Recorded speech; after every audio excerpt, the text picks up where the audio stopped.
Good evening friend, welcome to my channel. মামুনি চ্যানেলের সকল বন্ধুদেরকে স্বাগত জানাই। আশা করি সকলেই ভালো আছেন। তো নীল ষষ্ঠীর সকলকে অনেক অনেক শুভেচ্ছা ও অভিনন্দন। তো নীল ষষ্ঠীর দিনে কি বানালাম, তো নিরামিষ কুমড়োর ছক্কা লুচি বানিয়েছিলাম, সেটাই আপনাদের কাছে শেয়ার করলাম। তো চলুন, এখানে কুমড়ো আর আলু দেখতে পাচ্ছেন ভালোভাবে কেটে ধুয়ে রেখে দিয়েছিলাম। এরপর কড়াইতে তেল দিয়ে দিলাম, তেল গরম হলে গোটা জিরে দিয়ে দিলাম হাফ চামচ, তারপর আলুগুলো দিয়ে দিলাম আদা বাটা 1 চামচ, ছোলা কিছু ভিজিয়ে রেখেছিলাম সেটাও দিয়ে দিলাম শুকনো মশলা, হলুদ, জিরে, ধনে গুঁড়ো ও লঙ্কা গুঁড়ো, কাঁচা লঙ্কা 3টে দিয়ে দিলাম। তো যে যেখান থেকে বসে আমার ভিডিওটা দেখছেন প্রথম থেকে শেষ পর্যন্ত দেখার অনুরোধ রইল। তো মশলাটা যাতে পুড়ে না যায় সেজন্য সামান্য জল দিয়ে দিলাম।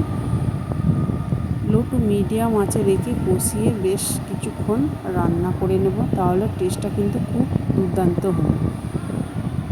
একটা বড় সাইজের টমেটো দিয়ে দিলাম, তারপর কেটে রাখা কুমড়োগুলো দিয়ে দিলাম, স্বাদ মতো লবণ দিয়ে দিলাম।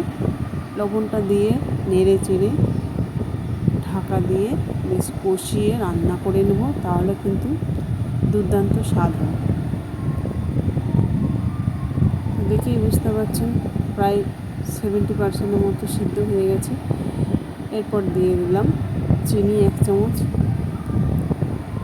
ঢাকা দিয়ে রাখলাম। দেখুন কতটা সুন্দর হয়েছে।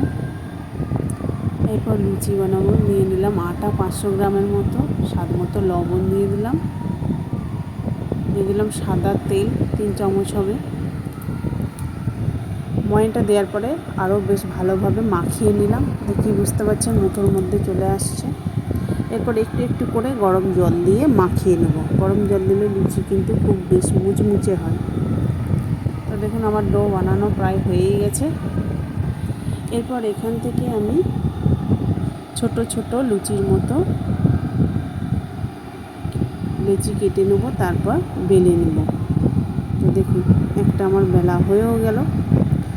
তো যারা আমার ইউটিউব চ্যানেল থেকে দেখছেন একটা সাবস্ক্রাইব করে পাশে থাকবেন, আর পাশে থাকা বেল বাটনটি অল করে রাখবেন, তাহলে আমার নতুন নতুন রেসিপি ছাড়ার সাথে সাথে সবার আগে আপনার কাছে পৌঁছে যাবে। সাদা তেল বসিয়ে দিয়েছিলাম, তেলটা গরম হতে লুচিগুলো একটা একটা করে দিয়ে দিলাম। দেখুন কতটা সুন্দর ফুলকো ফুলকো হয়েছে। এরপর তুলে নিলাম, আবার বাকিগুলো আমি একইভাবে ভেজে নিই। দেখুন এটা কত সুন্দর ফুলকো ফুলকো হয়েছে।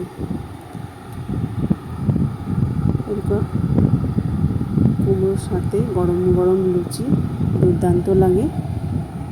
ভিডিওটা শেষ পর্যন্ত দেখার জন্য ধন্যবাদ।